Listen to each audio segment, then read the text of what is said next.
Welcome, everyone. I am so excited today. I have a perfect guest, a perfect coach, a perfect person, although she won't say she's perfect, to launch my podcast. And I'm so excited that she accepted.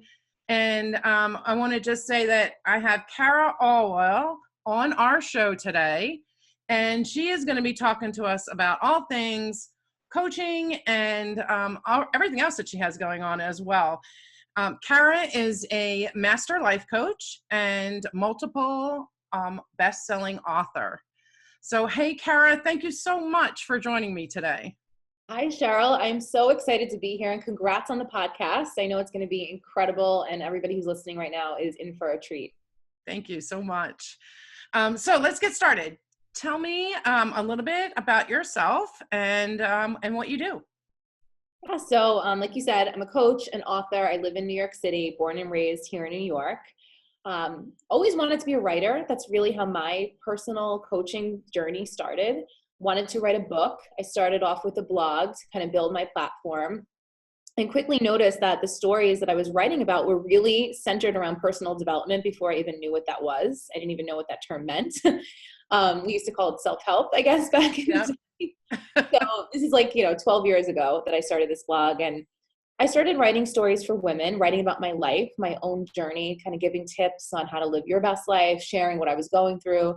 And I was getting a big response from my readers, my very small readership, but I was getting a big response from that small readership of women who really wanted to connect. And they wanted to take it a step further than just reading a blog post or maybe one day reading a book. Mm-hmm. And that's when I decided to start coaching. And I didn't know what life coaching was, but I knew that it was something that I felt like I could explore, that I felt like would help me help others. And I signed up for WCI, and Cheryl, you were my training director, my teacher. And I learned from you, and I really fell in love with the coaching process. And that became a big part of my career that was totally unplanned. Like I said, I wanted to be an author. And I did go on to become an author. I've written 9 books now, and I love writing and I love sharing, but I do love coaching. So I really do a blend of the two. I've got a podcast, and my whole brand is really centered around helping women live their best lives. My brand is called the Champagne Diet. It was actually inspired by an actual glass of champagne many years ago. And I help women live effervescently. I think when we think about champagne, we think about celebrations and we think about toasting to something. And it's always this very special kind of exclusive event when you open a bottle of champagne. And I really wanted life to feel like that every single day, not necessarily with champagne every day, although I wish that was the case, but really taking the time to be thankful for what you have and taking the time to celebrate the good in life and just live better. Awesome. I love that. And I do love the Champagne Diet, the blog that you started. I read it right as soon as you became a student. I went and checked it out. So that's awesome. And you've grown that so much into, different areas, but like you said, centered around that effervescent life and that self-development, which yes, it was called self-help when we were younger, I think. But yeah, so awesome. So tell me, in the beginning, what kind of mindset did you have when you went into, you started with the blog, small blog, but then you went into coaching. What was the mindset there when you first started coaching? I really just wanted to help people. I had no expectations when I started coaching. And I think in a way it was a blessing that I really wasn't looking around the industry. Like, one of the tips that I always give new coaches is don't subscribe to every single email list. Don't do every single webinar. Don't overwhelm yourself with other people's content. Really focus on why you do what you do and why you want to do it. So for me, it was really just thinking about the kind of woman that I wanted to help and work with. And I really didn't see a lot of coaches like me in our industry. I love to go out. I love fashion. I love, I live in New York City. I sort of have this kind of, I think, fun lifestyle. I'm very lighthearted. I wanted my brand to really include all of that. I wanted it to be a brand for women who love pink and glitter and champagne and all a different approach to personal development. So I knew that going in, that was my mindset. I wanted to really speak to the woman like me that could identify with me, that loves Sex in the City, that love, that whole vibe. Yeah. So I really didn't take in other people's content. I really didn't look around my industry. I just knew that I had a mission, that I wanted to speak to the woman who was not probably going to pick up like a Tony Robbins book. Maybe she would at some point, but a very different kind of style, personal style, which really ultimately is personal branding, which I really didn't even realize at the time I was doing. So my mindset was just really of service and wanting to inspire others and do it in a way that felt fun. Awesome. So thinking along those lines, you wanted to help women, and you knew that pretty early on. So that can be difficult for new coaches, right? To figure out, who do I want to help? Because we're trained, the training is, you're trained to coach anyone on anything, right? Because it's the process of coaching that you're learning. So when you go to think, okay, so now who do I want to coach? You have coaches that think, I can coach anybody. So that's what I'm going to do. I'm going to run out there and I'm going to coach anybody. And then you have people like us, or me anyway, saying, hey, I really think that you need to niche down so that you're heard, because it can be noisy out there, right? So you knew pretty early on, but when you're helping your coaches and entrepreneurs figure out their niches, what is the advice or the kind of the take that you give them to be able to choose? Well, I think it's about what you connect to. What is exciting to you? What kind of a person would you want to help? Does that person look like you maybe 5 years ago? Does that person look like someone in your family that you're really connected to, that you feel like you've gone through something with them and now you want to take that and help others and expand on it? I think it's just about looking at your own interests and your own passions. I know I probably wouldn't be passionate about coaching doctors, let's say, because I don't have a connection to that. Medicine is not something that I feel drawn to. So really think about whatever it is that you're excited about. Think about what's speaking to you. Again, don't look around at the industry. I see a lot of people becoming business coaches because they think business coaches are really successful, but they've never actually run a business. So they try and they fail, and it's not sustainable and it's not authentic to them. So really think about what's speaking to you. For me, it was really speaking to someone who was in my shoes a couple of years ago. I wanted to speak to the younger version of me. And I think I still do in a lot of ways. Again, it doesn't mean that you have to only speak to those people. I didn't realize I had a niche at all until I took a look around and I was like, wait, I kind of do. But I feel like my brand has really evolved and developed. And I speak to a lot of entrepreneurs, a lot of coaches, a lot of boss babes, if you will. But that wasn't always what I had planned to do. So I think you can start with one group of people that you want to work with, one type of ideal client, and allow yourself to grow and expand as you grow and expand. Right. Yeah.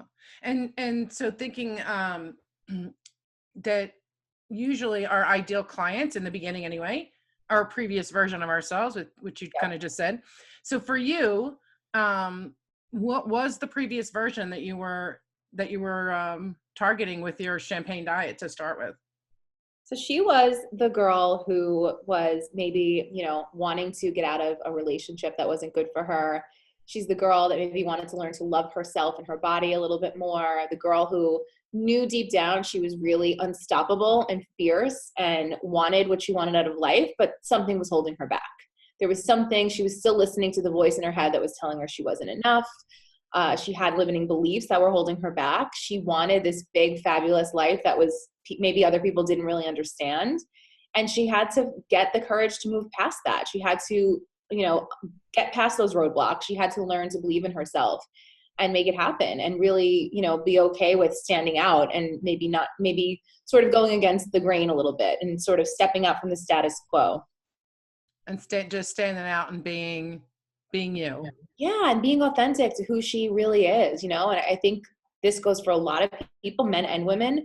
We tend to think that there's one way to do life. We kind of go on this path and we're like, okay, this is what I should do. I should go to college. I should get a job. I should, buy the house, get married, have the kids, whatever, in no particular order, I guess. But get a job, retire, and then die? That's just so boring to me. And I've always felt like my life is going to look different. And I think a lot of people want their lives to look different, but a lot of people just get sucked in and they feel like they should be on this path. And they wind up, some people sadly at the end of their lives feeling like they weren't true to themselves. There's a study that I've written about many times, and it was done by a nurse who, I think she was in Australia, and she was working with people who were basically in hospice care. So they were on their deathbed, and she started interviewing them And she asked them, like, what is your one regret in life? Like, what is the one thing that you wish you would have done? And the number one regret of the dying was, I wish I would have lived a life that was true to myself, not what others wanted of me. So that really like drives me in my work, and it drives me in my coaching, to kind of help people uncover like, what is the thing that you really truly want to do? Because I think a lot of us are scared to even admit that to ourselves. Right. Absolutely. I agree. So when you were starting your coaching journey, um, how did you get your first client? How did you get into the coaching? So I just didn't shut up about it. I basically shouted it from the rooftops. I was like, I'm a life coach. But no, at the time, I mean, Instagram really, I don't even think we were on Instagram, because I went to WCI in 2011, right? So this is a long time ago. I think I got on Instagram in like 2013 or something. So I really had Facebook and I had Twitter, and I used those tools. I talked about everything I was going through. I remember doing like Facebook updates, talking about my training, talking about when I got my certification, like just everything. And I got people really invested in what I was doing, and I got them excited about it because I was excited about it. Mm-hmm. So when the time came to start promoting my work, I remember, I think I had a few private clients, but I started with group coaching because I did the master course. So I became certified in group coaching, which I actually is still to this day my favorite thing to do.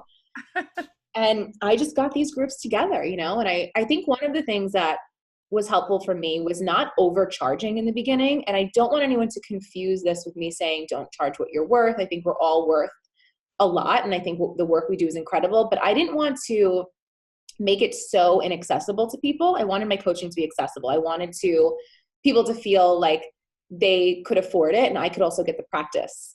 So I remember doing group coaching programs, and I would do maybe like, I don't know, a 4 or a 6 week program. And I charged, a nominal amount. It wasn't anything crazy, but I was learning in the process of it. And word of mouth started to spread. Someone would suggest the program to a friend or a coworker, and then it kind of just took off from there.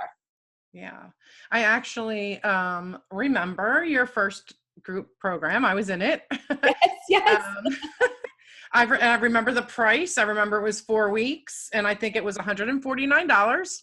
Yeah. And it was an incredible course you put together, or group coaching. You put together materials, which kind of made it feel like a course, but it was a group coaching, and you curated your audience right from the beginning. The girls in there were amazing, and we all kind of meshed, and it was really great. I loved it.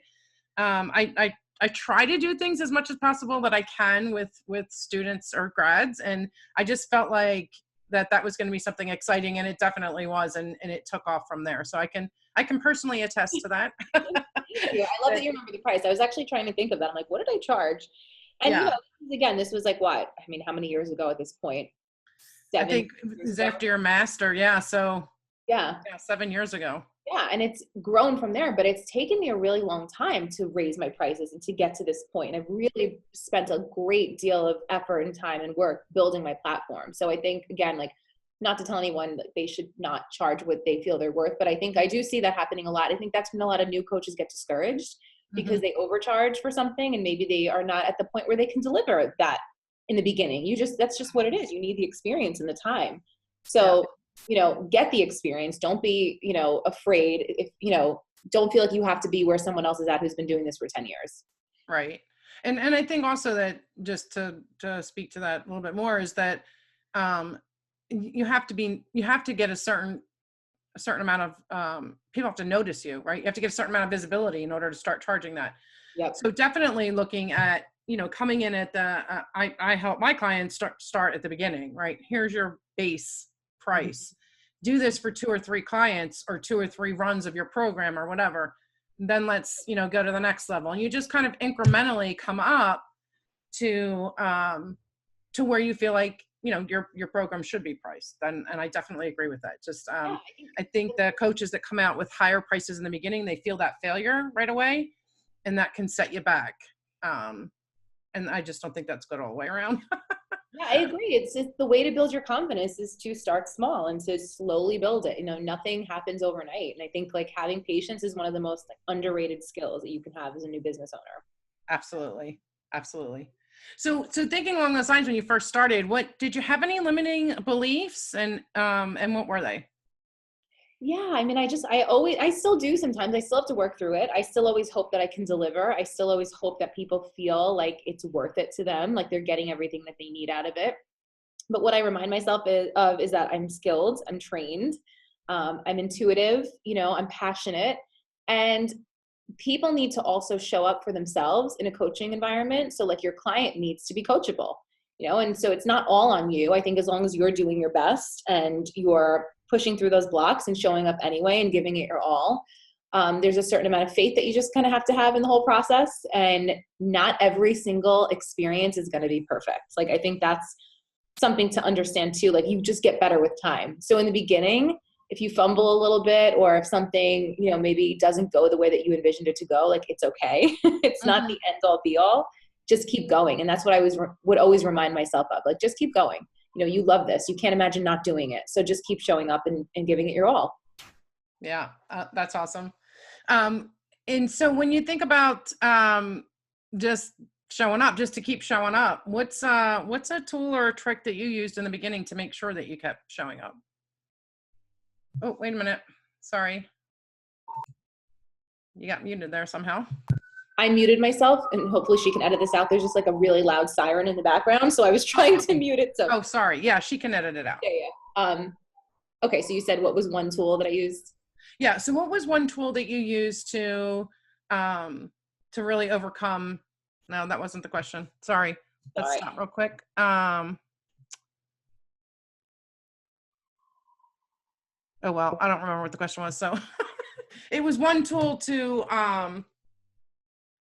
what was it? Was it one tool that I used to overcome the limiting beliefs? Thank you. Yes. All right. So I'll just ask it again. Okay. All right. So what was one tool that you used when you realized you had limiting beliefs to kind of get past it? So this is actually something that I learned from our coach training, writing down that limiting belief and then writing down another belief to challenge it. So if something was making me feel like I couldn't do a good job, or I would feel stuck in some way, I would think about my past accomplishments, other things I had done well, experiences I had had, even if it wasn't in coaching because I was so new, but thinking about the success I had in my corporate job. I'm like, okay, if you can get promoted and you can be a manager of, this team, and you've gotten performance bonuses and you've done all these things, like, what makes you think you can't do it in this industry? So really just like, sometimes it's just writing it down on a piece of paper, writing the limiting belief, crossing it out, and then writing the new belief underneath it, and just realizing and really truly believing in yourself, and realizing that the real truth is that you can do it. And the belief is just a belief, and you can choose your thoughts, and reminding myself of that all the time. Like, I'm choosing my thoughts. I'm choosing to believe the good. Yeah. So, when did you have a lot of support when you first started, or not? I did, but I also definitely had people who thought I was crazy, who thought that life coaching was like a scam. I heard a lot of people saying that to me, like, oh, what is a life coach? They're not gonna be taken seriously. And I didn't care. I mean, I really just blocked it out. I really just focused on the people who were doing good things. My friends believed in me, but they didn't really get it. And same for my family. So I think I really just surrounded myself with people. I went into Facebook groups, with other coaches and other entrepreneurs. And I tried to just surround myself with people who got it, who really understood. And I had support. I mean, I grew my coaching practice and my writing career while I was working my corporate job. So I was at MTV for 8 years in a corporate position. And for 6 of those 8 years, I was coaching and writing. And I remember when I was going to leave, a lot of people were nervous. Like, people really thought I was crazy. They're like, how are you going to walk away from this 6-figure career? You're a director, you're climbing the corporate ladder. You've got your own office. You've got, all these direct reports. Like, what are you doing? And I really had to dig deep and believe in myself and believe in my vision, and realize that people weren't going to get it. People were not going to understand it. But I looked around and I said, well, there are all these other people who are doing it. So why not me? Right. Exactly. Why not me? Absolutely. I love that. So you said you were 6 of those years you were working on your side gig, right? Yep. So what kind of pushed you to say, okay, I'm done. I'm going to quit. I'm going to do this full time? Well, I was coaching on the weekends and on the evenings. So like all of my spare time I was taking on clients and I was writing my books. And I remember like for a few months in a row, I was hitting a level in my side hustle income that was coming close to my full-time income. And I remember at that point thinking to myself, if I could just have more time, I could earn the rest of this money to be able to pay my bills. And I would constantly take out a calculator and like add it up. I'd be like, okay, if I do this group coaching program and I have this many clients and I sell this many books, like I could do it. So it was a little bit of faith and believing that it could be possible, but also a little bit of strategy. And I really recommend that to anybody who's going out on their own. Like, give yourself some time to build up that hustle. Like, do not just jump with no money coming in, because you're going to wind up miserable and you're going to have to go back and get some kind of crappy job that you're not happy about. Right. And it's going to just set you back. So I initially wanted to leave in 2013 and I thought that I was ready to do it. And then at the last minute, I freaked out and I got cold feet and I waited a whole other year. So I left in 2014 and I didn't have a lot of savings. I got a bonus. I got like this performance bonus because I had done well that year. Mm-hmm. And the bonus was like $7,000 or something. And that was all that I had in the bank. So I was like, I got to make this happen. I have to earn this income. And I actually did. I think I either double or I want to say I tripled my income that first month from what I was making at MTV. So I proved to myself that I could do it. And obviously I had been doing it for months, but with that extra time, like I worked like I never worked before. That first month, it was October. I don't know what happened, but something took over. I was like creating all of this stuff and it worked. Awesome. That's amazing. And like you said, it was a high profile job and you were making, a lot of money. You were a director. And so it's tough sometimes to pull yourself from there and have that faith in yourself. But I think I totally agree with building up the side hustle first to a point where at least you have some planning or strategy. Excuse me. So what I see some coaches doing are I'm going to quit my job so I can spend this, 40 hours a week doing this, my coaching or my entrepreneur heart's desire. And then, then after a couple months, they're like, okay, let me go get a waitress job or let me go do this so I can spend less time but just brings money in to pay the bills. And then you get on this kind of cycle of failure and negative mindset and owing money and you get more into debt and it just becomes a big mess, I think. Yeah. So definitely building up that side hustle, but then also the planning part. So that's really important. What you said, having that strategy. One thing I try to stress is really having a business plan, right? A simple one. It doesn't have to be anything major. But like you said, you calculate, well, I would need this, how many clients do I need at this price point or, through this program or, what have you. So is that something that you would say was really important for you in the beginning to have that? And I think it builds confidence too.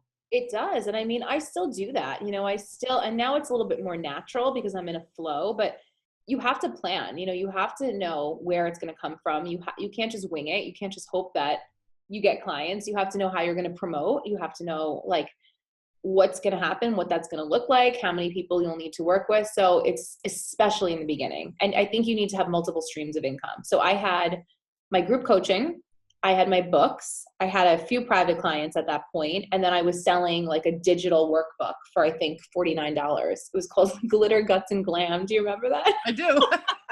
I think I have it. Yes, I remember that. It was good. It had a goal. I'm gonna have to repurpose that, bring it back to the archives, some vintage champagne diet. Absolutely. But I had different streams of income. So I knew, okay, if something falls through, like if I'm not selling the workbook, I still have private clients. Or if a private client drops off or I don't get one for this month, I've got a group that's going on. So just being a little bit strategic in terms of how you're going to make it happen and being really creative about what that looks like. Because, if you depend on all private clients, you might get to a point where you're just burnt out. And that's, you don't want to be working with 10 people a week. Maybe you only have the energetic bandwidth to work with 5 people a week. And the rest of your income is going to come from a product or a course or something that you launch. So I think just figuring it out, giving yourself the room and the space and the time to figure out what works for you is really important. And if you can do that while you're side hustling, you're going to save yourself a lot of heartache once you quit, because you're not going to be stressed out. You're in your groove and your flow. Yeah, absolutely. So if you had to say the key component for or one or two key components to really, letting go of that negative mindset, stepping in, using that one kind of philosophy. Um, what made you feel successful? What was the component that made you feel successful? I think the response that I got from people, the feedback that I was getting from people, like actually, that's why I love coaching so much, because you help your client figure out what their goals are going to be, and seeing people actually reaching those goals each week and working towards something and hearing them, then the next call report in and say, hey, I did this and I got it done and I felt really great about it. Or I had this shift. I shifted my mindset. I feel so much better this week. I thought I chose better thoughts. So that direct feedback. There was about a year where I wasn't coaching because I was focusing on my books. Girl Code had come out, and I took a break, and I wound up missing it so much because it's wonderful to get book reviews and to hear from people that they love your book, but there's just something different about like working with somebody directly on something. So that personal feedback really still drives me to this day and still makes me feel like, okay, this is true success. This is what success looks like. It's the impact that you have on someone. Mm-hmm. And would you say that's a motivating factor for you to keep going as well? Oh yeah, completely. Seeing that, hearing the feedback, knowing that you're helping somebody change their life, there's nothing like it. Yeah, they're absolutely agree with you. That's why I do it as well. So fulfilling. Yeah. So what do you do to help keep that success mindset in front? I think just continuing to like remind myself of it and have gratitude for it. I wake up every day and I'm thankful. I really do. I truly wake up and I say, I get to do this, and I worked hard for it, but I get to do this work every single day. And I'm so aware that there are people around me who are going into a job that they can't stand, or, having to show up for something they don't believe in or they don't want to do with their lives. And I get to do what I love to do. So that's very rewarding. And I think just constantly being in a space of gratitude reminds me of that. Yeah. Great. So what do you do when you want to kind of take your business up a notch, to call in more? What's something you do there? There's a lot of things. So I definitely work on, like, I have my own little kind of spiritual practices or my energetic practices, where I do some journaling, I set intentions, I start to visualize what that looks like. I visualize myself stepping into that next level. I travel. I love to travel. I love to be out. I love to be away from the computer. I always say that like my best ideas do not happen in front of a keyboard or in front of Instagram. They just don't. Sometimes that could be very draining for me to be in front of the computer for too long. So I love to do things like get out and walk around, and I live in New York. So I just walk all over the city, and that inspires me and that keeps me in a good space. Yeah, just continuing to do things that like fill me up and feel good. Great. So I just want to kind of shift over a little bit. So you have a new book out, Yes. and this is your ninth book, Yeah. right? Yeah. Yeah. So tell us about the book. So the book is called Girl on Fire, and I am most proud of this book more than any other book that I've written. I think it's my best one yet because I went through so much in the process. So I'll give you guys like the short version of the story because I feel like I've said this so many times, but my dream was always to write a book, and that's why I started my blog and got into coaching. And when I first wrote my first book, I wrote the book proposal for it. I wanted a book deal more than anything. Like I wanted my Carrie Bradshaw moment, with my book deal and having my book launch party. And I had this whole kind of vision planned out for it. And I wound up getting a literary agent, and we shopped the book to publishers, and the book wound up getting rejected 19 times. So like 19 like I told you, I didn't know that there were 19 publishers out there. I didn't even know that many existed, but there were. And the book got rejected. And then at that moment, I decided, okay, I could let these people choose my future and choose my path, or I can go ahead and I can self-publish. And at the time, the self-publishing industry was really changing. It was ramping up. It was in favor of indie authors. It was, Amazon created a platform that's now called KDP that allowed authors to self-publish with no overhead costs, no fees at all. So like, obviously you spend money on your designer and your editor, but it was really cheap to do it. And you get a great royalty rate, much more than you would get from a publisher. So I did that, and I self-published my first book. I self-published 4 actually. And then Girl Code, which was the 4th, was the one that sort of put me on the map. A lot of people know me from that book, and it took off, and it just did really, really well. And at that point, one of the publishers that actually rejected me years ago came back, and Penguin Random House, they, sent me an email and they were like, we love your book, Girl Code. We've read it. We really want to work with you on your next book. So I wound up working with them, and they not only did I do a new book with them, but they actually bought the rights to Girl Code so that we could expand it even further and get it in bookstores and airports and foreign language translations and all that stuff. And I thought at that point that my dream had come true because I finally had this book deal, but I wound up actually really disliking the entire process. I realized quickly that it wasn't for me, that I loved self-publishing. I loved being independent. I loved being able to choose myself. I didn't want to have this big team that really didn't fully always understand my vision. It didn't work for me. It let me down in a lot of ways. It's a very antiquated model. And I missed it. I missed self-publishing. So when I wrote a few more books in between, just workbooks, I wrote a poetry book, I did a lot of different things. And then the time came to write Girl on Fire. And I knew I wanted to write almost like a follow-up to Girl Code, which is a kind of a roadmap for female entrepreneurs. It's all about, coming together in sisterhood and living out your dreams. And I knew I wanted to write a follow-up, but I wasn't quite sure what that was going to be. And as soon as I allowed myself to be really honest about how upset I was with my book deal and that whole process, that's when Girl on Fire came out. And the book is really just about blazing your own trail, doing things your way, not waiting for a middleman to come along and give you an opportunity. It's about creating your own opportunities, choosing yourself, realizing that you're good enough. Like we said earlier, like, why not you? Why can't you be the one that changes the world, that helps people, that does what you want to do and lives, your dream life? So that's what that book is about. And I'm just so excited about it. And it's just gotten such a great response. And I think for anyone starting out in business, even if you're not in business for yourself, but especially if you're thinking about creating something in the world, whether it's writing a book or music or art or starting a business, like, you have to read this book. I guarantee you it will literally light a fire under you and make you go do it. Yeah. So would you say that Girl Code is the kind of pre-book and then Girl on Fire? I don't think you need to read them in any order. I think it's just whatever, like I always tell people to read the description on Amazon. Like if you go on my Amazon page and you look up my books, read the blurb, read the description and see what speaks to you. Maybe Girl Code is what you need at the moment. Maybe Girl on Fire is what you need. I have workbooks on there. I have like 9 books. So I always tell people just read the blurb and see what's calling to you and go from there. Yeah, absolutely. Love that. And I've read your books and I have all of them. So thank you.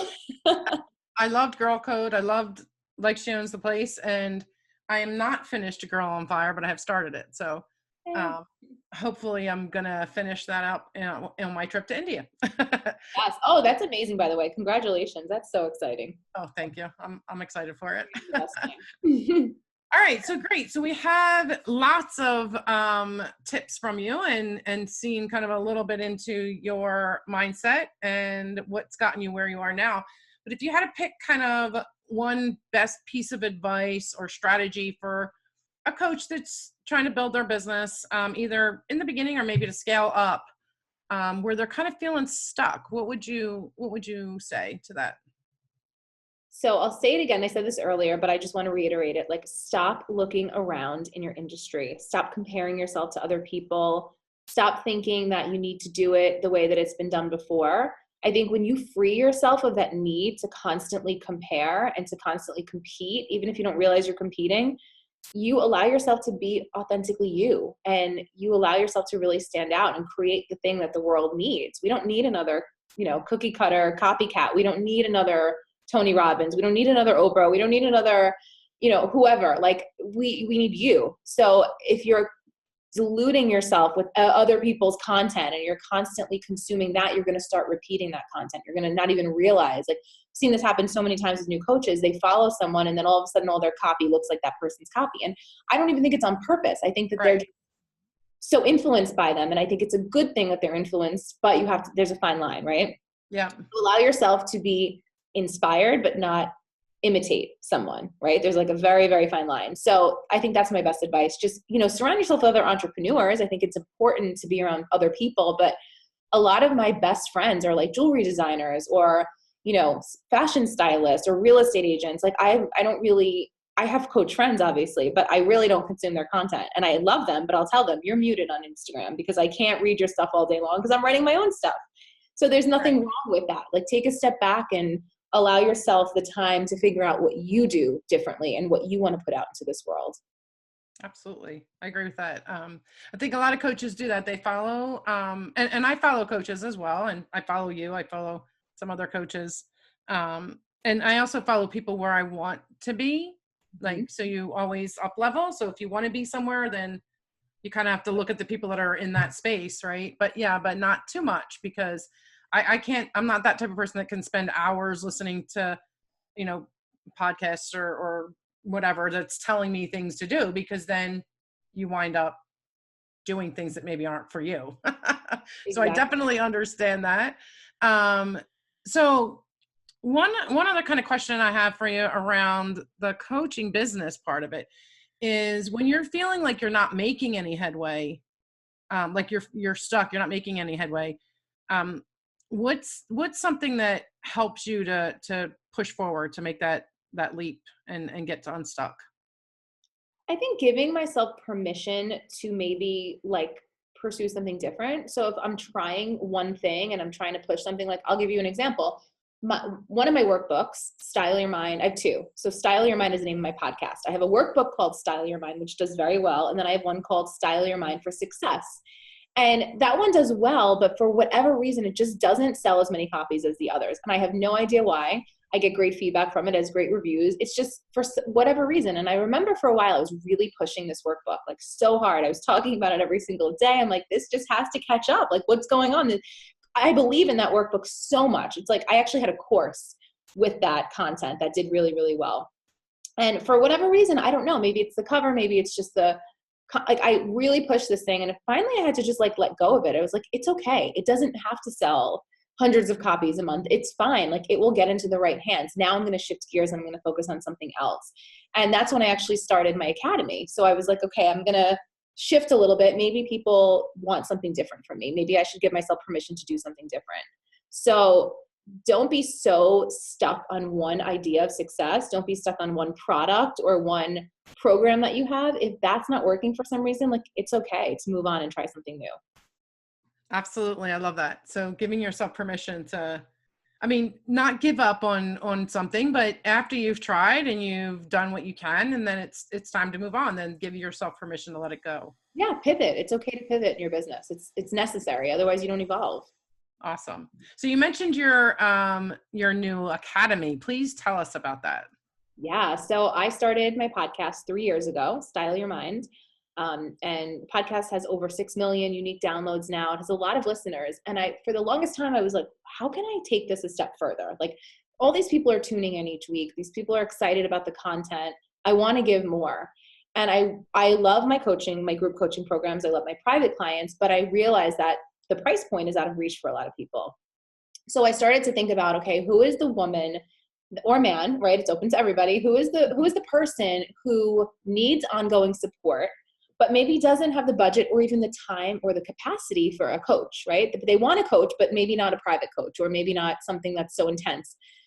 They don't, they've read a book, but what happens after the podcast ends or the last page of the book is read? So that's where I came up with the idea for the academy. I wanted it to be really cutting edge. Like, I have never seen anything in our industry that gives this much personal attention and value for this price point. So I charge $19.99 a month. So it's like less than $20 a month.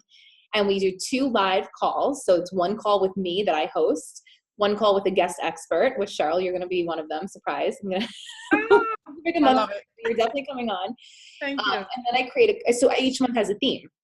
So this month, for example, February, is becoming the love of your own life. So we're talking about what it takes to be empowered in your own life outside of a relationship. Because I think that's a hot button topic for women. So each month has a theme. So we'll do the 2 calls. I do a custom workbook each month. We have a private Facebook group. So there's a lot of value in there. And I was able to create it where the price point is super low. So, a lot of people can take advantage of it. It doesn't really break the bank. College students, single moms, like, I really am cognizant of everyone. And I think personal development should be available to everybody. I don't think it should be exclusive to people who can pay thousands of dollars.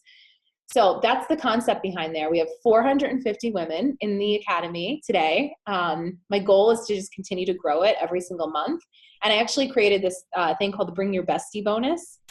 So when you sign up, you get to bring someone with you, and they get a free membership for 3 months. So they Oh, can that's come into the awesome. group and you can have a little accountability partner or buddy to join with you. So it's been fun and I love it. I mean, I love building community. So seeing everybody in the Facebook group together has been awesome. And the group kind of runs itself. You know, I give updates a couple of times a week and I pop in there, but everybody just connects and it's been awesome. That's great. And how would they find that academy? So they can go to styleyourmindacademy.com and sign up. And then on my Instagram, of course, there's a link in my bio if they want to join that way. Awesome. Champagne Diet on Instagram. Great. Thank you so much. So just to kind of close us out, besides your own content, which is definitely inspiring and my favorites and a lot of other people's favorites, what is something that you resource or book or website or something that you could recommend to our audience listening today? So much. So I actually love a podcast called Earn Your Happy with Lori Harder. I was just on it, and that's not why I'm promoting it because I've listened to it for years, and I really, really love that podcast. She is a former fitness model turned author, turned personal development coach, and she's just really raw and real and inspiring. Her name's Lori Harder. I love her. She's awesome. And then a lot of stuff that, I mean, I don't like really consume a lot of personal development. So a lot of my recommendations are going to not make sense for this podcast, a lot of like fashion bloggers and things like that. But I would say definitely Lori Harder. In terms of books, I'm trying to think of what did I read recently that I wanted to share? I can't remember now. I'm totally blanking out. Obviously like the old school stuff. I read a lot of Wayne Dyer, all of those things. I think anybody getting into coaching should definitely read Wayne Dyer, Louise Hay, like all of that stuff.